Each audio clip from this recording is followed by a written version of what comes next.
মহিলার ভাগ্য বদলে গিয়েছিল যখন আল্লাহর রাসূল সাল্লাল্লাহু আলাইহি ওয়াসাল্লাম জানতে পারেন তিনি হাতিম তাই গোত্রের একজন নারী।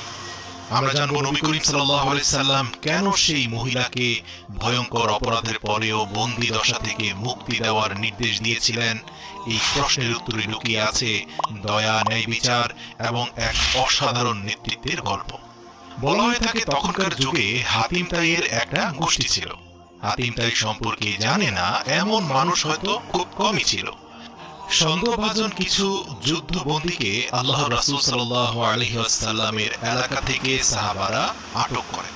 তাদের মধ্যে ছিল হাতিম তাইয়ের গোষ্ঠীর এক মহিলাও। নবী করিম সাল্লাল্লাহু আলাইহি ওয়াসাল্লাম যখন সেই মহিলার ব্যাপারে জানতে পারেন তখন তিনি সাথে সাথে নির্দেশ দেন সেই মহিলাকে যেন সম্মানজনকভাবে ছেড়ে দেওয়া হয়। কিন্তু মহিলাটি আল্লাহর রাসূলের